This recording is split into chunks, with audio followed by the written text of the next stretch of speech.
are in listen-only mode. Welcome. Thanks for joining us today for the 8th webinar in our series, We Believe Experiences Matter. I'm Pamela Stopperking-Gay, Senior Marketing Manager at UserCentric, and I'll be moderating today's presentation. In the webinar today, Mike Murphy will discuss how to design the call center agent desktop for effectiveness, efficiency, and satisfaction. Associate Director of UserCentric, Mike has observed trends and designed call center user interfaces within a number of industries for 9 years. Having been both a developer and a designer, Mike enjoys the challenge of designing with constraints, finding the common ground between the blue sky of design and the practicalities of implementation. While Mike's focus is information architecture and graphic design, he is personally interested in the science behind our behavior, perception, and actions, and believes that research is a fundamental part of that design process. Before I hand over the control to Mike, if you have any questions during the presentation, use the GoToWebinar dashboard to send in your questions, and I'll compile them for the Q&A at the end of the presentation. I'll also be monitoring the chat window, so if there are technical issues, we will try to address those as best we can. If you can't stay for the full hour today, the recordings of all of our webinars are available on demand and can be accessed by visiting usercentric.com. Take it away, Mike. Thanks, Pam. All right, so hang on just one second, and I'm going to show the presentation, and we will get started.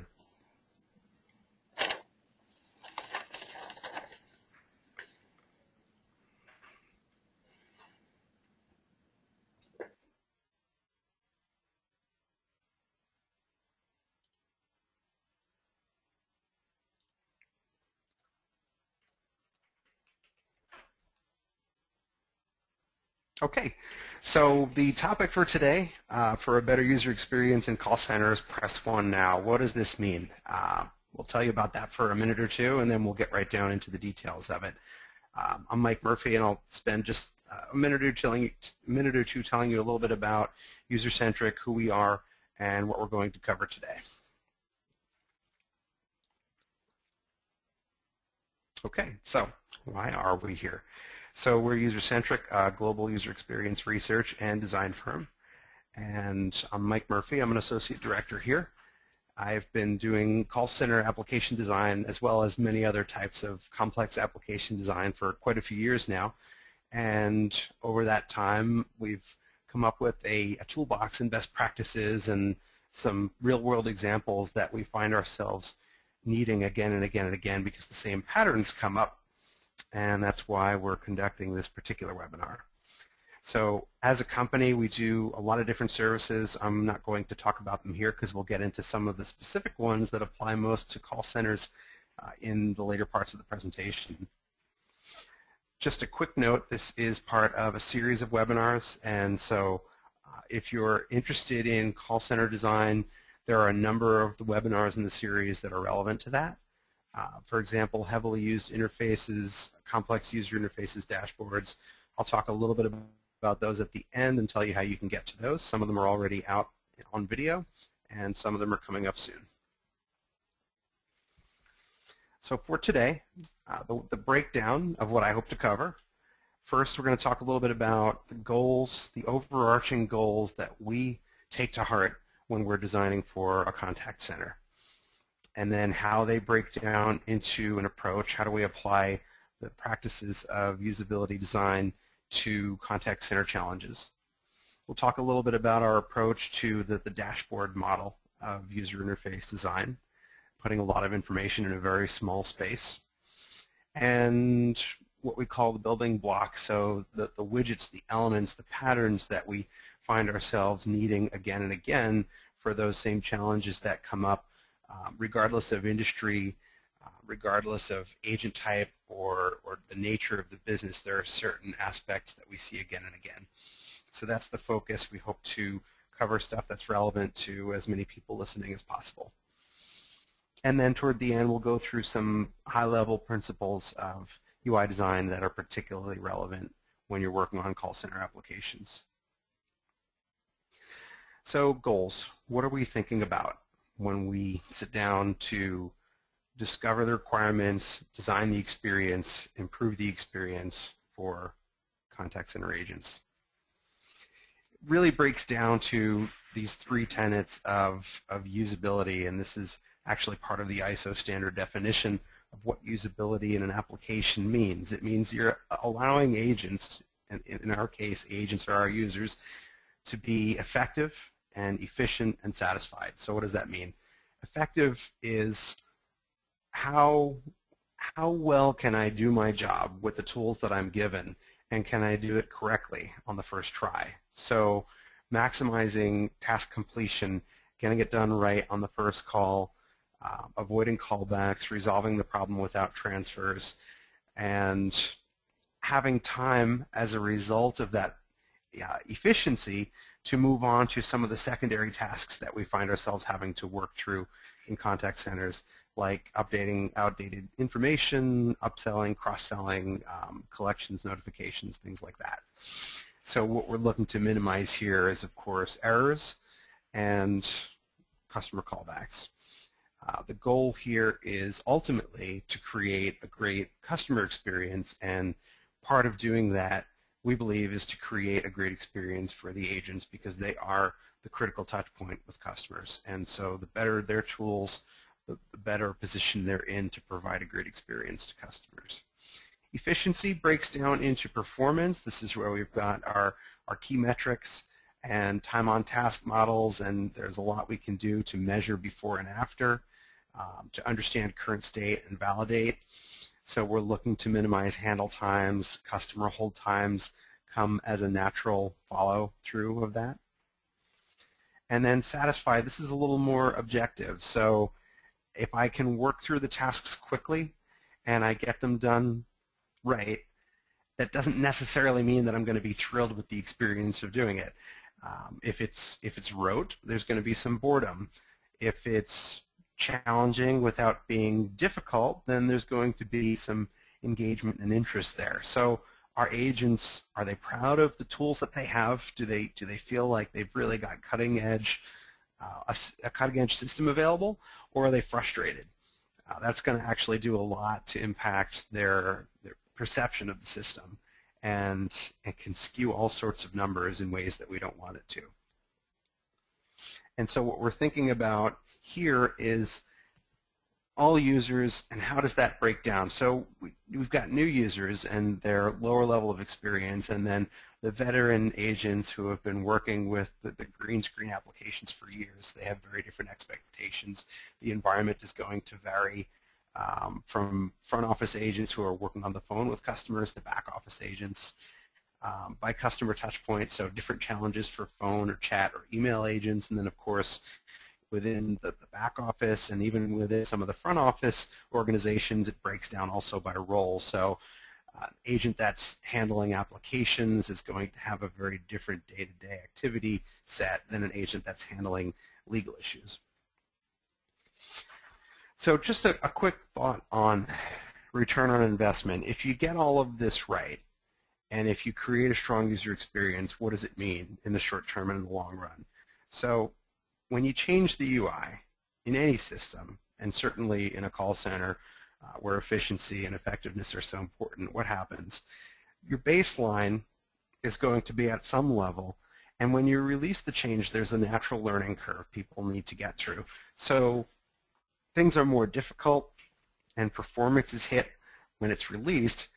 Users adapt pretty quickly, we hope, and that's what we designed for, so that at this point where the line crosses, we're looking at everything getting easier and faster as a result of the redesign. So we've got the performance decrement here, which happens before we reach that magic tipping point.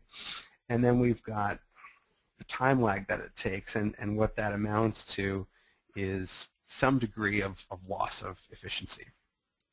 But then we've got, on the other side, the gain in efficiency.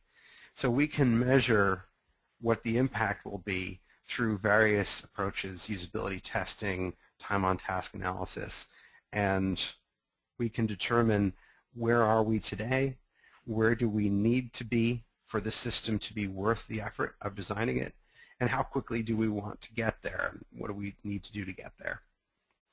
So what we can design for is to lower this learning curve so that the impact of the change is going to be greatly reduced due to a shorter time and a better starting point. And so you see that green area under the curve, that's what we want. We want to see a fast return on investment. There are lots of great examples of call center redesign projects that basically paid for themselves in a matter of weeks or months. And I know of one IVR project that paid for itself in a matter of 16 hours. So you can get some really big results if you hit the right areas, concentrating on the low-hanging fruit and don't break anything that's already working. So going into a little more depth, how do we approach this? In general, it's necessary with large contact center redesign projects to take a two-pronged approach.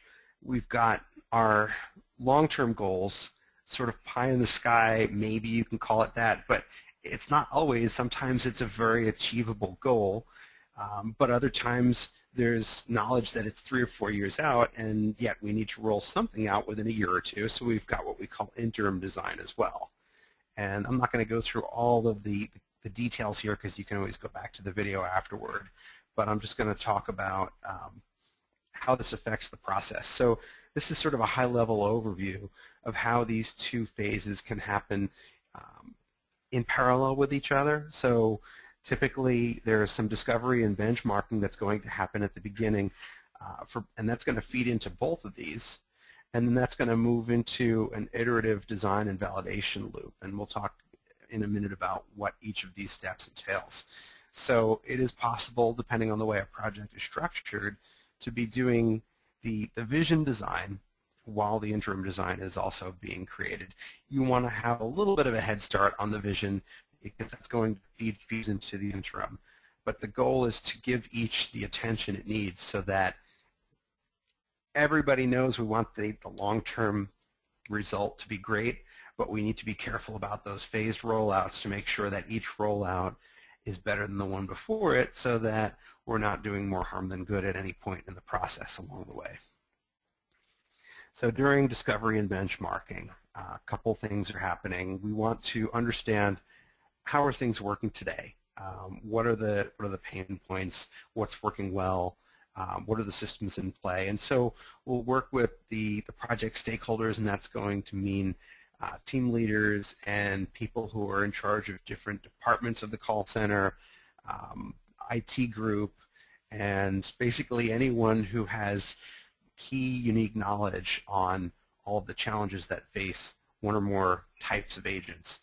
Field observation, we're going to go to the call center and we can sit down with agents and either without interrupting them, just by watching, or even by interviewing them, learn a lot about the work environment. So what's going on at the desk and what's going on the screen during real calls.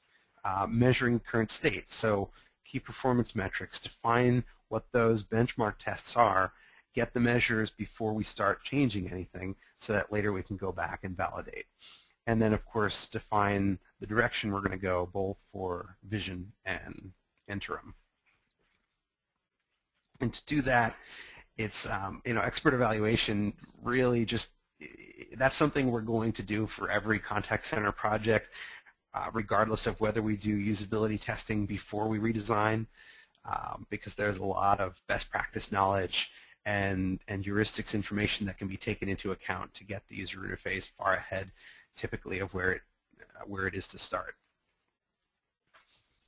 So in the iterative design phase, when we've set the direction, again, we might be looking at a parallel approach for vision and interim, and we're going to work with the stakeholders and users, and we're going to conduct design workshops. So these are sit-down meetings. They could be 2 hours, they could be 2 days, they could be several weeks. It depends on how much the goal is to accomplish as a group, because then we're going to go off and do information architecture, wireframe design, which are a little more heads-down activities where we come back to the team and review screens. So the more we can get done in the workshops with everybody present, the faster the project gets kicked off.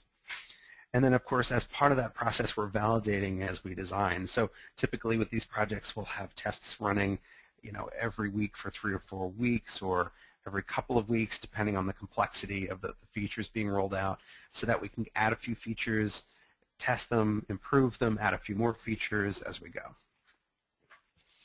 Implementation support. So once we have typically identified the vision features and then the first phase worth of interim features, there are some things we can do to ease development and to validate the UI coming out of development. So screen specifications, details on functional layout and behavior of the application, templates, so actually building a front end, whether it's a web app, HTML, or a native app in XAML or some other system, putting a front end on that the development team can integrate into the back end code. And then, of course, style guides, which help to expand the design in the future. And then validating that the implementation, not so much that it matches the design exactly, of course that's the goal, but in situation where it doesn't match the design for whatever reason, whether it's feasibility or timeline, just making sure that the impact of those is either negligible or that we can make some compromise changes to get the right results out of the end resulting UI. And then, of course, once we've launched, there's a lot of work to be done on deciding, did we get where we wanted to go? You know, we set out from A, we wanted to get to B, did we get there? So we can do the benchmarking again, measure the efficiency, the effectiveness, and see where those numbers have gone. We can do usability testing with the actual code to see how the experience differs from the prototype, things like screen load time that weren't present in the prototype. And then, of course, setting priorities. If we're taking that phased approach, you got to go back and look at the next step. So, you know, while we were working on getting to B, did the goal move to somewhere because the landscape changed? So how can we adapt to that and keep the user interface moving in the direction we want it to go? I'm going to spend a couple of minutes talking about the high-level approach to designing dashboards. So one of the biggest challenges in call center design is just the sheer bulk of information that an agent is responsible for and how you prioritize the information and the tasks. So in the case of tasks, there may be 200 or 300 tasks in the set of things that agents have to do. And of course, we can't design them all for a day one launch depending on the project. Sometimes you can, often you can't. So how do we prioritize? Where do we focus our efforts? What has to be there in the first release? What's a nice to have and what can wait? And then how can we organize things in the user interface so that the key tasks are present when the agent needs them?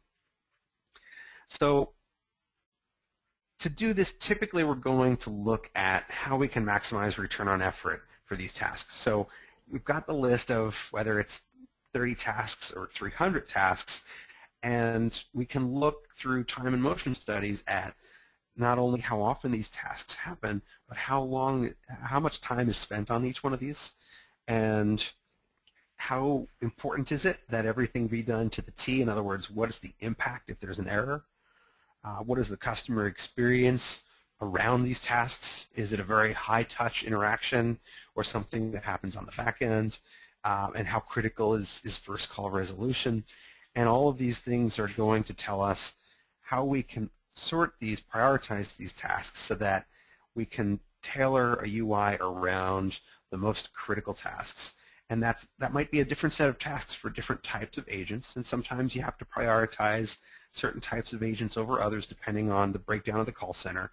But the goal is just to make educated decisions at every step of the way so that you're taking a strategic approach to get the biggest benefit you can on that first launch, because it's so critical to establishing the right impression. And what do we do with everything else? So in some cases, it's going to launch alongside the other tools that agents are using. That can be good and bad. It's a chance to familiarize with the new UI, but it also gives you a chance to really scrutinize the new UI. And so what can we do for tasks that aren't well covered by the new forms that are designed? Some of them might require jumping around to different applications. Some of them might require you jumping down to several screens deep in one application and then over to another. So how can we optimize that? And so one thing you can potentially do here is look at the concept of guided workflows. So for a complex task, you custom tailor a form and streamline the flow to match the natural workflow of that task and the decision points. For everything else, you can still document the natural workflow. There just aren't usually the resources to build those forms, so what you can do is document that workflow as a simple to-do or checklist type approach. And an experienced agent is not going to find this as useful as a newer agent, but it's important for new agents to understand that these things are documented and here's how you get to the different steps. So you'll see we've got links here for jumping down into an individual screen of an application. So everything is sanitized in these screens, so some of the text is going to seem kind of silly, but the basic concept here is that you choose a type of task, a category, and then you can drill down to a subcategory of task, and you're going to get your to-do list here. And some of these steps might be scripts that you read to the customer.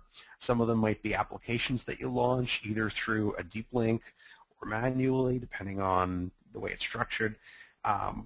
Sometimes we also build this in an expanding panel, so maybe it's tucked off in the corner when you don't need it, but if you have to go after one of these less common tasks, you can expand it and have more room to work with.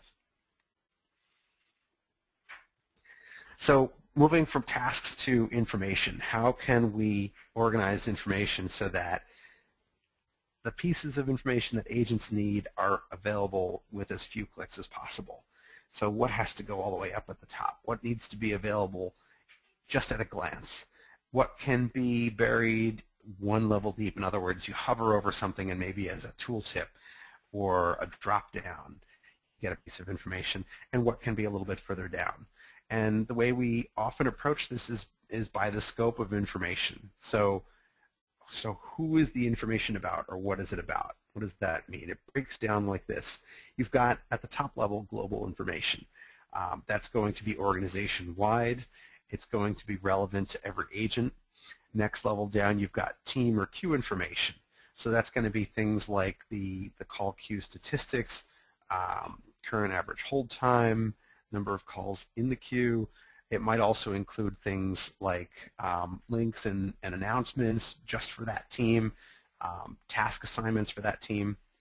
Next level down, you've got the agent. So information that's specific to a single user. And that user may have one of a number of different roles.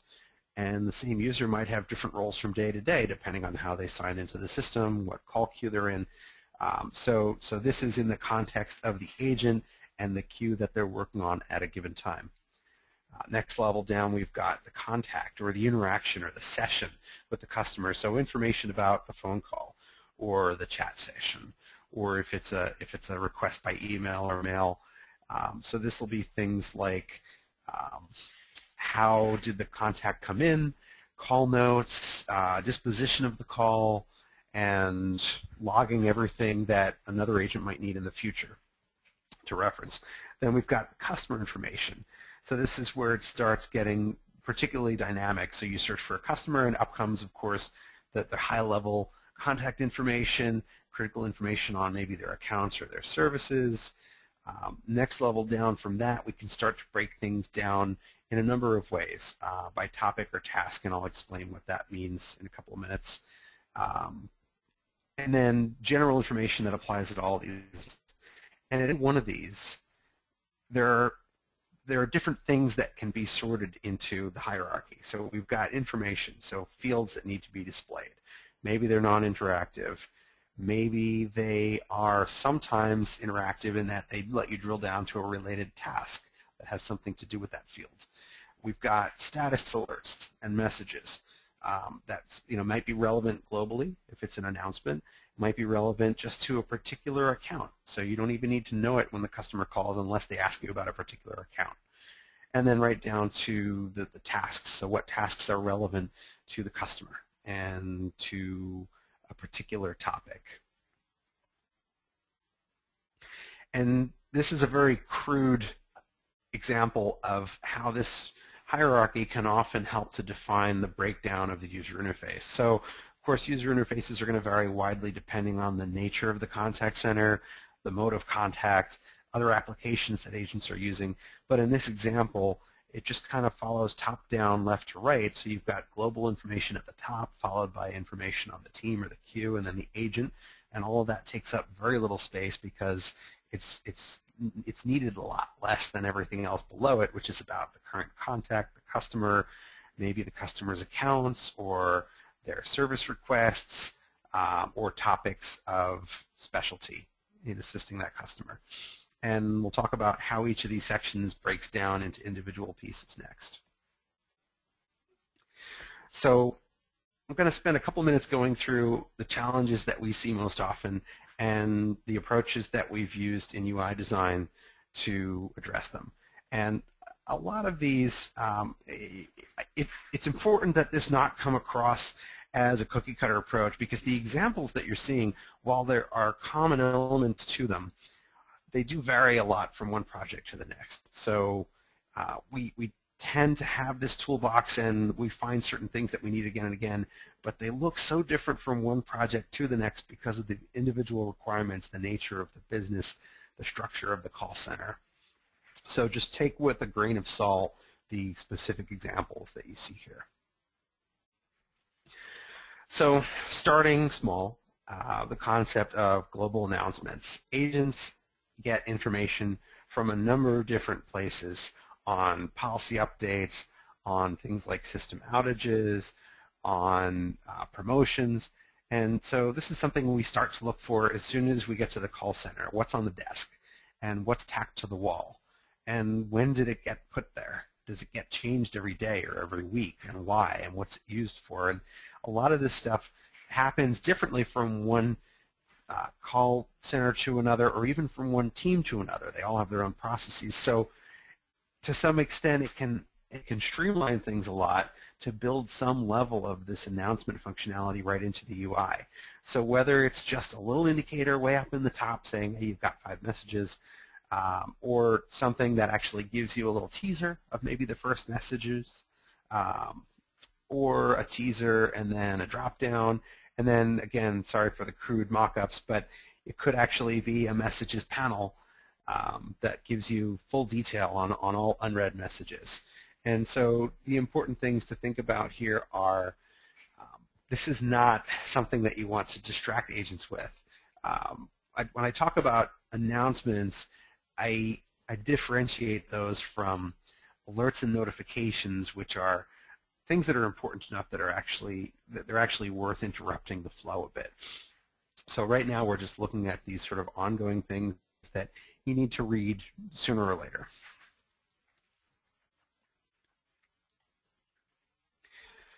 So links, again, a similar process happens for the tools that agents use to process information, to find information.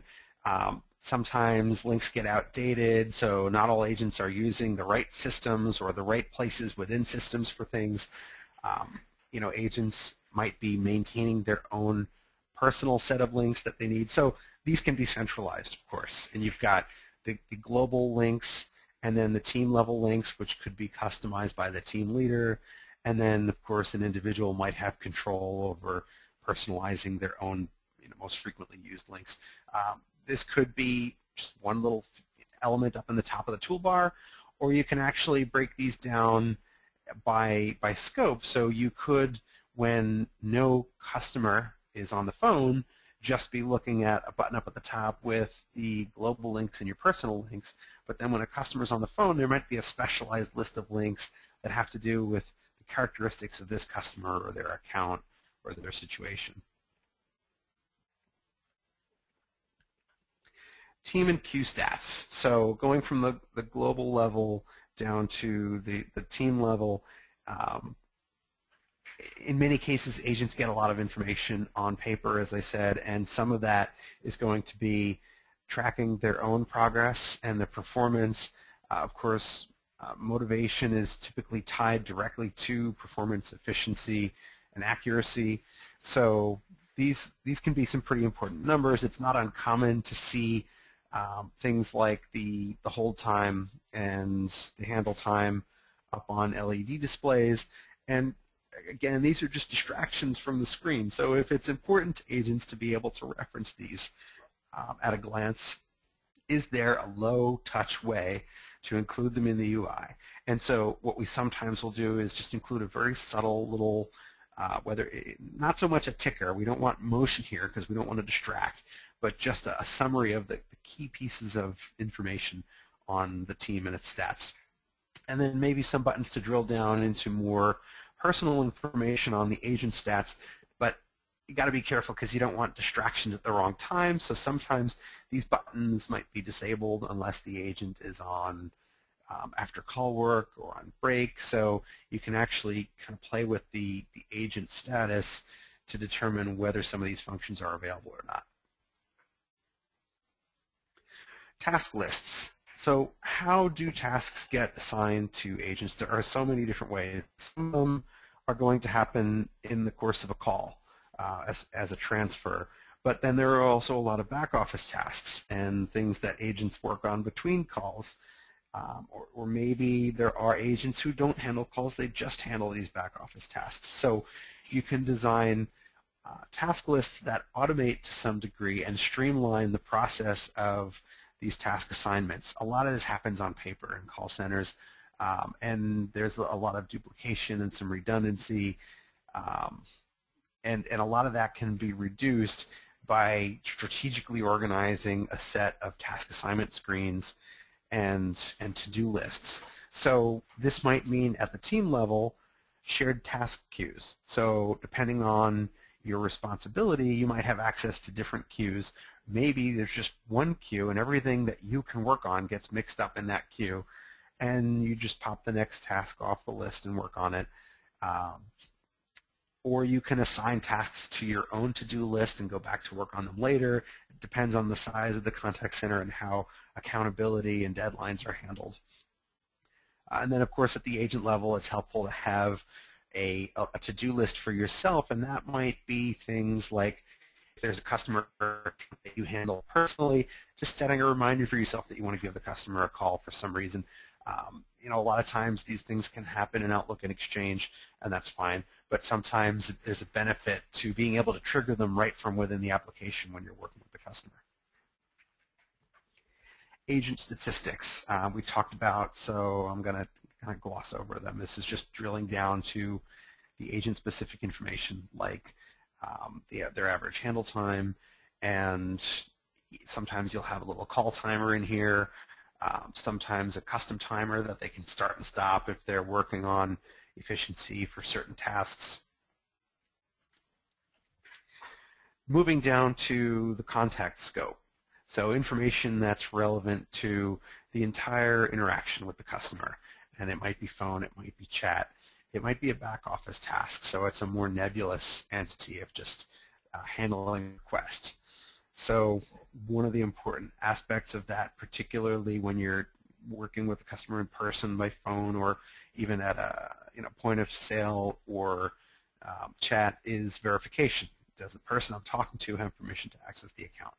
So put that information as high up as possible in the UI because the agent is going to need it early in the process.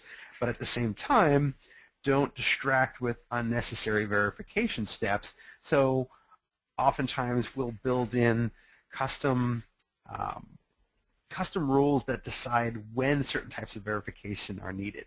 So when you go to initiate a particular task that requires a certain level of security, the verify button might turn red, or you might get this drop-down appear automatically asking you, please ask customer XYZ.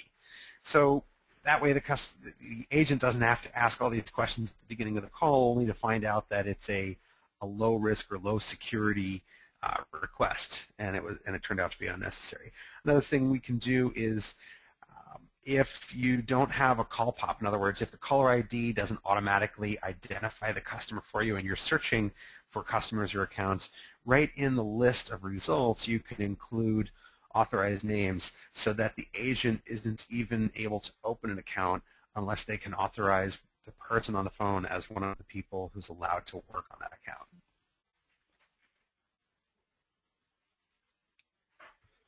call notes.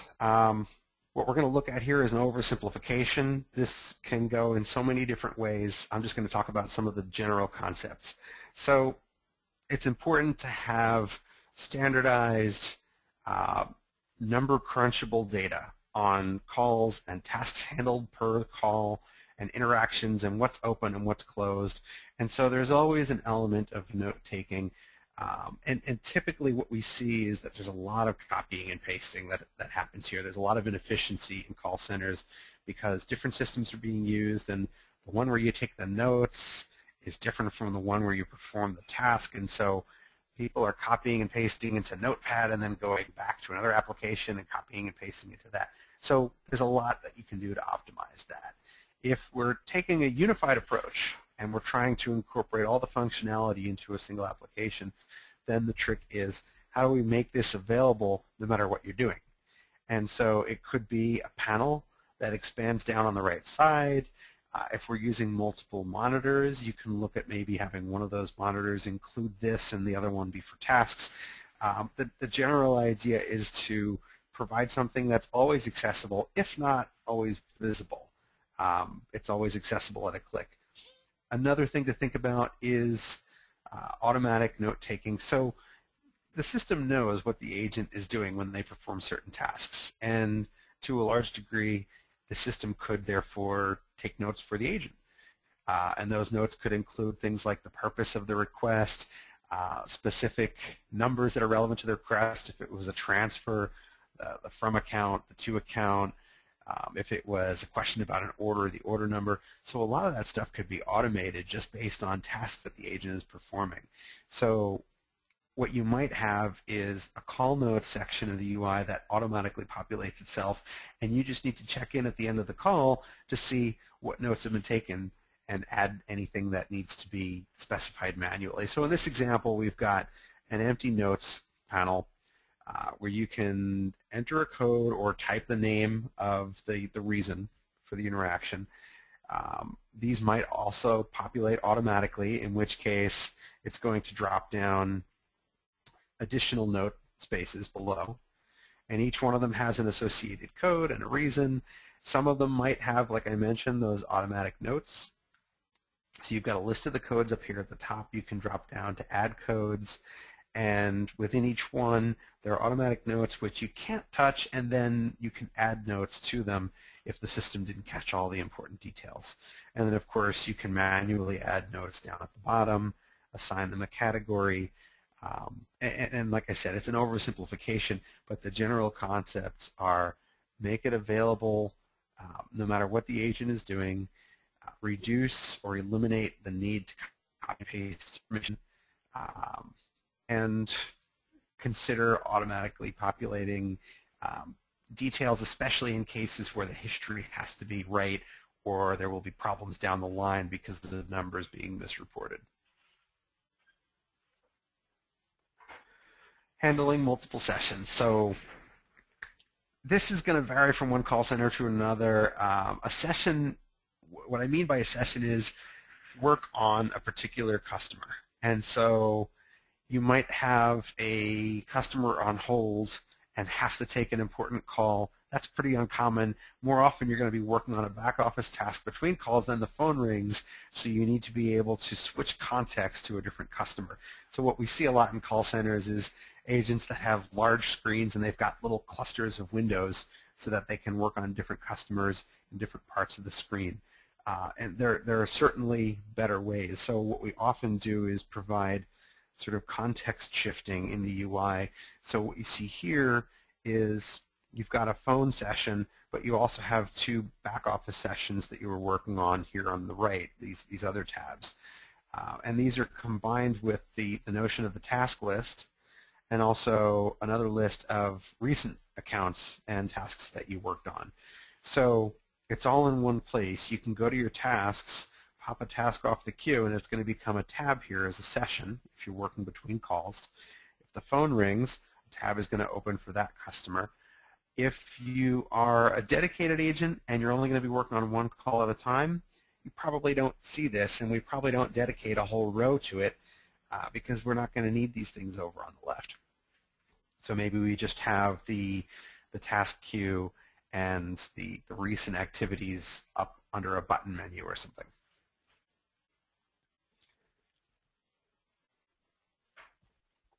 Customer status indicators. So how can we, at a very short glance, tell an agent what they need to know about a customer situation so that they can anticipate the request and start working on the answer before the details are even out? So there are a lot of different ways to approach this. One of them is these highly visual bird's eye view type indicators.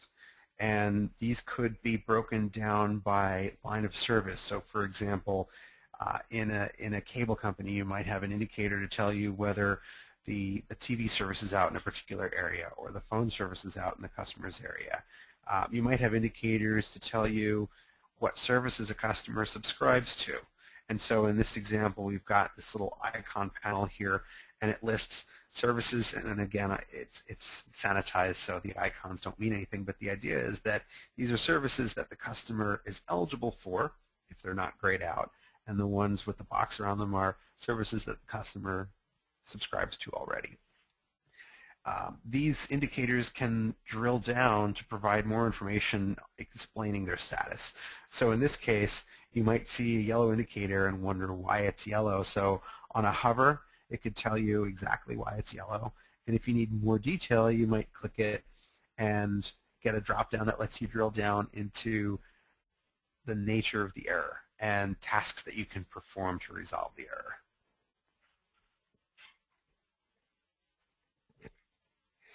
So this is a very abstract screen because we don't have a whole call center app that we can show, but I'll explain what it means. The idea here is that these status indicators can live in these little dedicated panels that we looked at on the previous screen, or they can be peppered throughout the user interface contextually. So down at the lowest level, you might have a little status indicator about a particular transaction. Maybe a check bounced, or maybe a payment was made late. And maybe this isn't that important, so you actually have to drill down into that account and see that transaction to see the indicator on that row in the table. But then you might have some more important indicators down at these lower levels that do need to bubble up. So let's say, for example, that one of these is the current payment is 60 days past due. And so maybe that's important enough that it needs to bubble up to these tabs which let you select the account. So if I've got a checking, savings, and a credit card account, at a glance the agent is going to see that I've got an issue on the credit card account. They can click that, and then they're going to see the status right there. So some of these can bubble up in the tree or the hierarchy, and some of them might be important enough to bubble all the way up to the top and appear up in the customer information. So examples of that are, again, the payment late beyond a certain date.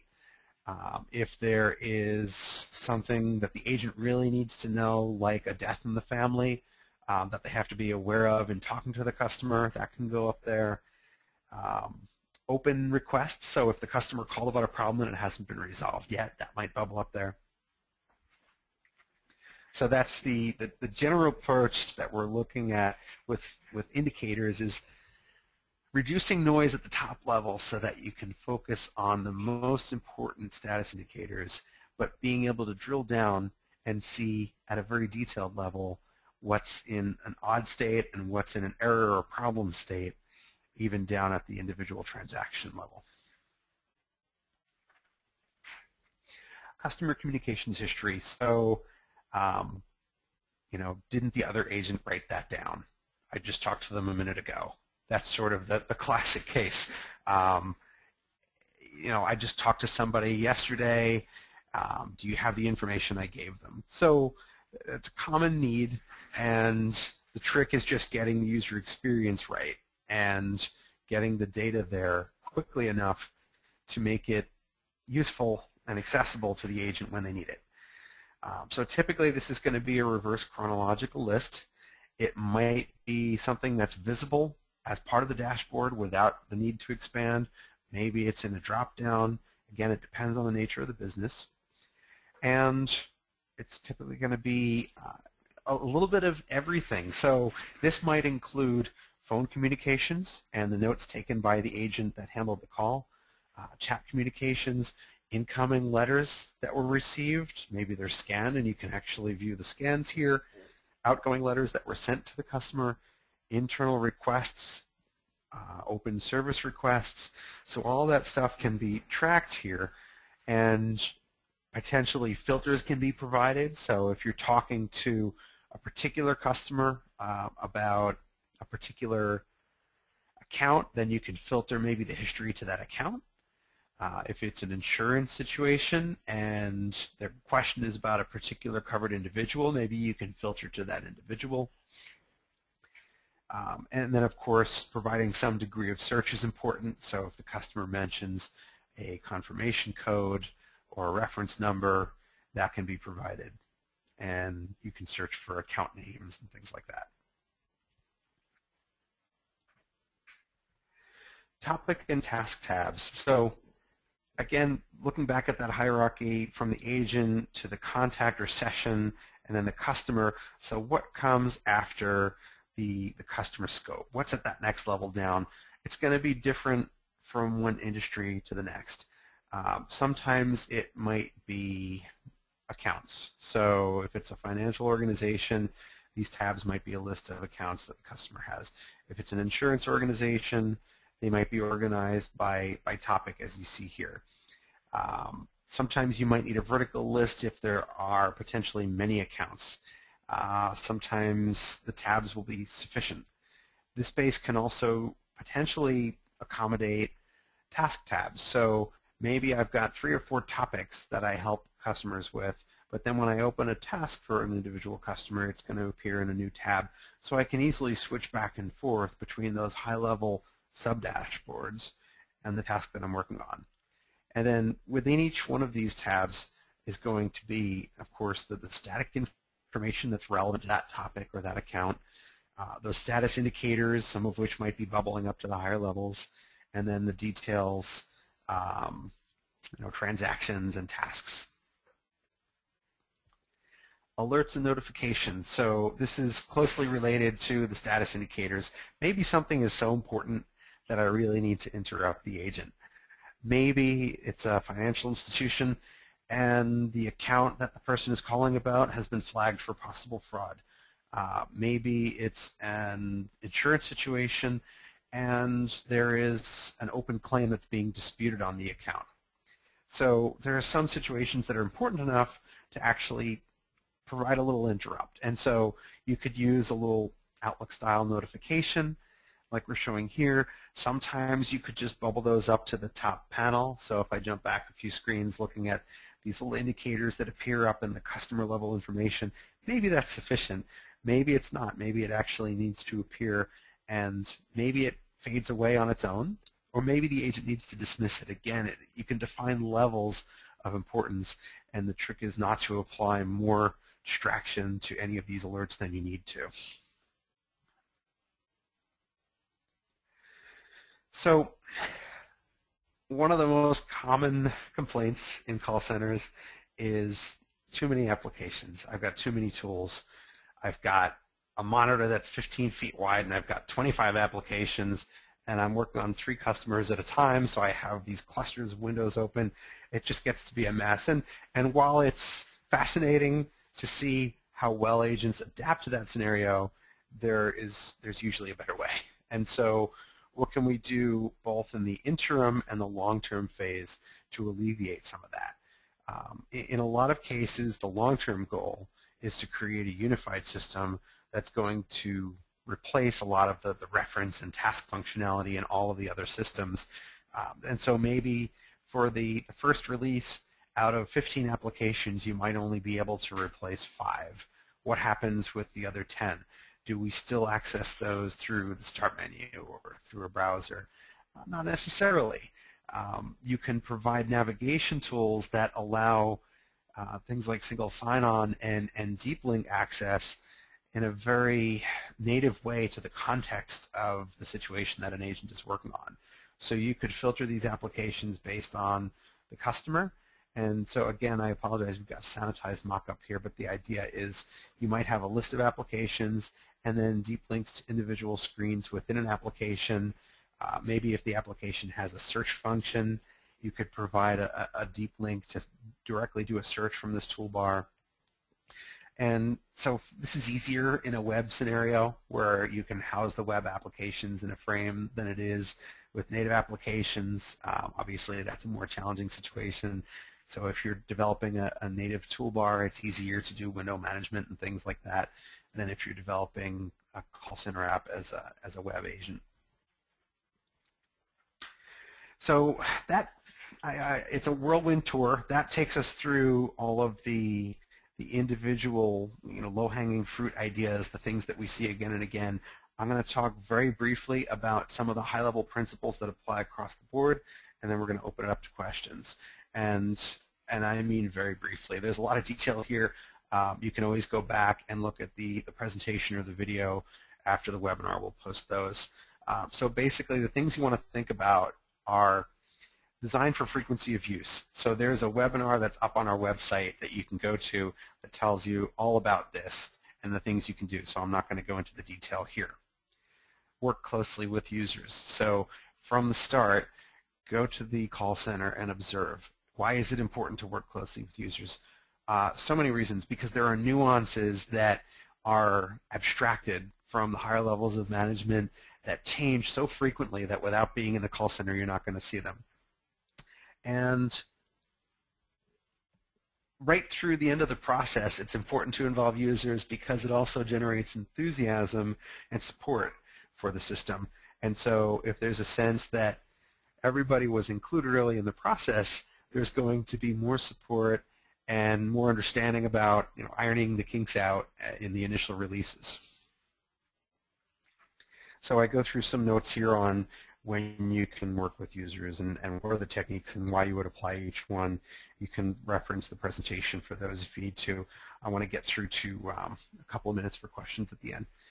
So all major user groups. So this is a tough one. Sometimes 80% of your agents are in 2 groups and the other 20% might be in 20 different groups. We can't be perfect. You can't always, tend to everybody, and you have to prioritize. So the important thing is just to include it in the long-term plan to understand what are the implications and opportunities to improve the experience of the 20%. And what's critical is to make sure that nothing we're doing in the interim phases makes life more difficult or makes certain tasks impossible for the 20%. So there's some level of diligence that has to be applied throughout the process to make sure that users from different roles have a chance to see the system and react to any problems that they anticipate with inconsistencies or things that would preclude them from doing their job. Involve development and design early. So this is a general practice that applies to all design, all software design. And there's another webinar coming up on that in a couple of months, so I'm not going to get into the details, but there are so many benefits to involving designers very early before the platform is chosen and involving developers early in the design process so that technical feasibility can drive the experience and the UI. So we'll talk about that in a later webinar. And then, of course, the vision and interim release is the important thing there is to understand that first release is really going to set the tone for the overall project, which could go on for a few years. And so that first impression has to be good enough to earn trust and respect and enthusiasm from agents to adopt the new system, especially if it's going to be open side by side with the old system.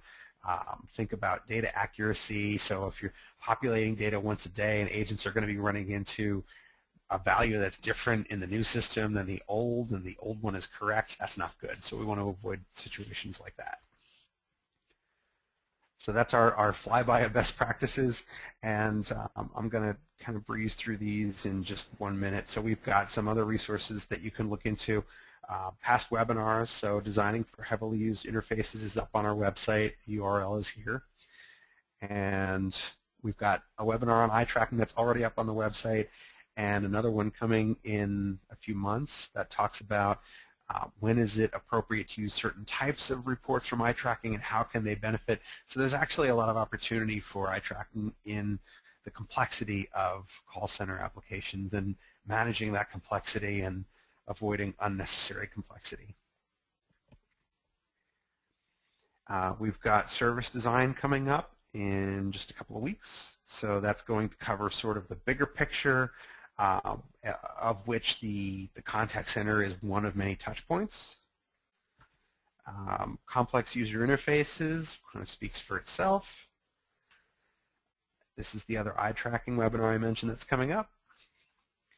Usability in the contact center out in October. That's going to take a more high-level view, the process across different applications and looking at return on investment and how that can be optimized and techniques that can be applied maybe in IVRs and systems outside of the desktop. Power and limitations of dashboards toward the end of the year, so going into more detail on the pros and cons and what they work well for and what they don't. And then, of course, we've got Robert Schumacher's white paper, User Experience in the Contact Center, up on the website as well. That's available for requests. And now I'm going to open it up to questions for a couple of minutes. So give me a minute, and I'll just sync up with any questions that we've got.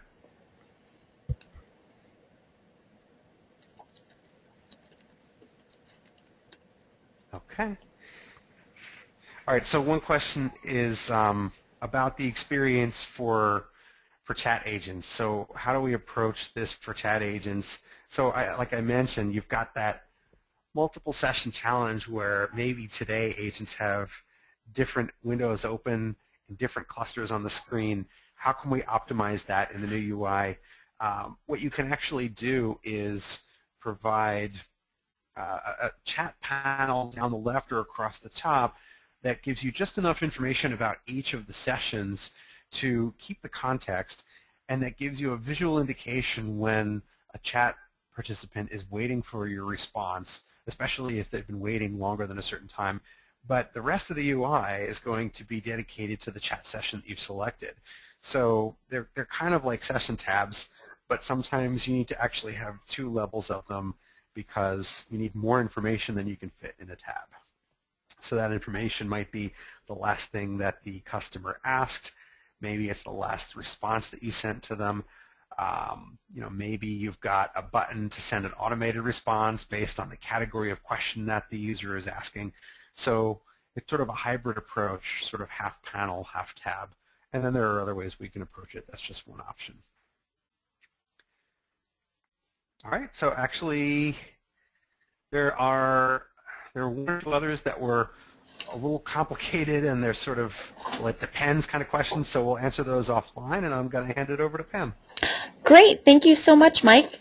Thank you all for attending. The recording of this presentation will be available on SlideShare, YouTube, and Vimeo for viewing on demand, with links from our website, usercentric.com. You should receive an email with that link, and we'll also tweet when it's live. Thank you so much. Have a great day. Thanks, everyone.